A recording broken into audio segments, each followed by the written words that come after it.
نحمدہ ونصلی ونسلم علی رسولہ الکریم اما بعد۔ حاضرین و سامعین و ناظرین، السلام علیکم ورحمۃ اللہ وبرکاتہ۔ صحیح مسلم کے اندر سیدہ عائشہ صدیقہ عفیفہ رضی اللہ تعالی عنہ آپ سے روایت ہے، آپ فرماتی ہیں کہ کانا یصیبنا ذالک فنؤمر بقضاء الصوم ولا نؤمر بقضاء الصلاۃ، کہ رسول اللہ صلی اللہ علیہ وآلہ وسلم کے زمانہ اقدس کے اندر ہم میں سے اگر کسی عورت کو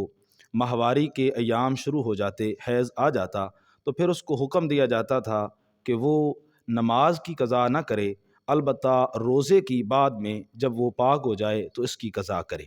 تو اس سے یہ مسئلہ ثابت ہوا کہ ایسی عورت کہ جس کو ماہواری کے ایام آ جائیں تو وہ روزہ ترک کر دے اور وہ روزے بعد میں قضا کرے گی۔ اب اس مسئلہ سے کافی عورتیں اور ان کے خاوند جاہل ہوتے ہیں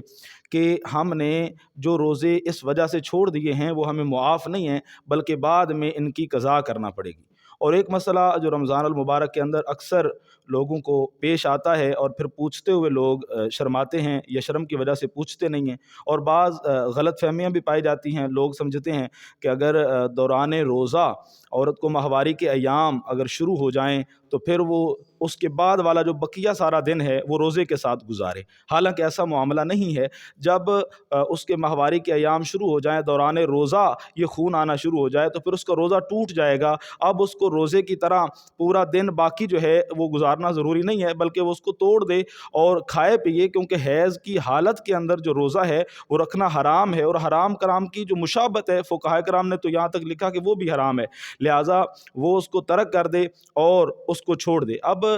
آج کل جو جدید لوگ ہیں اور بڑے جدید قسم کے جو اسکالر ہیں جن کو بس لبرلزم کا کچھ بخار اور کچھ جدیدیت کی خارش ہوتی ہے، تو وہ بڑے عجیب عجیب قسم کے آج لوگ مسئلے نکال لیتے ہیں اور بڑی عجب قسم کی تعویلیں اور شریعت کے مسائل کے اوپر اپنی بڑی عجیب قسم کی آراء اور ابحاث اس کے اوپر کی جاتی ہیں۔ بات یہ ہے کہ لوگ کہتے ہیں کہ جناب یہ اگر بیماری ہے،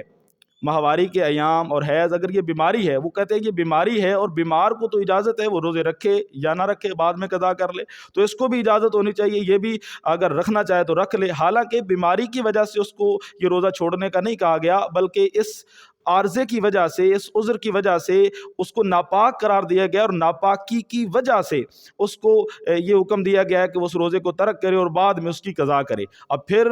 بعض لوگوں کو بخار چڑھتا ہے، وہ کہتے ہیں کہ جناب اگر یہ ناپاکی ہے تو ناپاکی تو اور بھی ہوتی ہے، مثلا ناپاکی تو جنابت کی ناپاکی بھی ہوتی ہے۔ ایک انسان کے اوپر غسل فرض ہوا، بالفرض اس کو احتلام ہو گیا، تو اب ایسا آدمی ناپاک تو ہو گیا، اب ناپاک ہے تو کیا اس کا روزہ ٹوٹ جائے گا؟ نہیں ٹوٹا، تو پھر اس کا روزہ کیوں ٹوٹا؟ پھر اس کو کیوں حکم دیا گیا؟ تو بات یہ ہے کہ وہ جو جنابت والی اور احتلام کی وجہ سے غسل واجب ہونے والی جو ناپاکی ہے، وہ ناپاکی ایک عارضی ناپاکی ہے اور اس کو انسان دور کر سکتا ہے، اس وجہ سے اس کے ذریعے روزہ نہیں ٹوٹتا ہے۔ اور یہ جو ناپاکی ہے یہ مستقل ہے، اور عورت کا اس کی پاکی کے اندر اختیار نہیں ہے، یہ مستقل اس کو کچھ دن تک لگاتار یہ خون آتا رہتا ہے، اس وجہ سے جو ہے اس کی وجہ سے روزہ ٹوٹ جاتا ہے، اور اس کی اجازت دی گئی ہے کہ وہ بعد میں جو ہے اس کو قضا کرے گی۔ اب بات یہ کہ رسول اکرم صلی اللہ علیہ وسلم جو دین ہمیں عطا فرما کے گئے ہیں ایسا روشن دین ہے، اس کی تعلیمات ایسی روشن ہے کہ آپ صلی اللہ علیہ وسلم نے فرمایا تھا کہ میں ایسا دین، ایسی ملت بیضا تمہارے اندر چھوڑے جا رہا ہوں کہ اس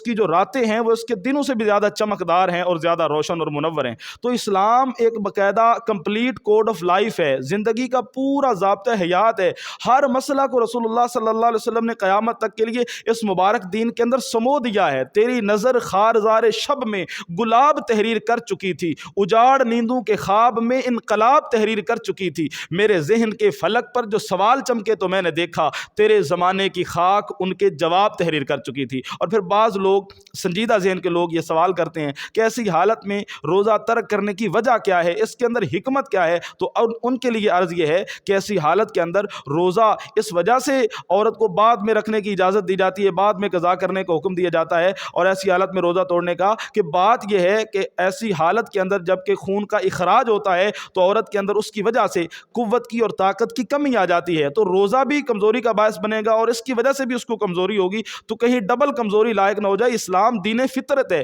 اسلام نے انسان کی طبیعت کا، انسان کی فطرت کا، انسان کی ضروریات کا خیال رکھا ہے، اسی وجہ سے ایسی حالت والی عورت کو بعد میں روزہ قضا کرنے کا حکم دیا گیا ہے۔ دعا ہے کہ اللہ رب العزت ہمیں شریعت کا صحیح فہم اور صحیح سمجھ عطا فرمائے۔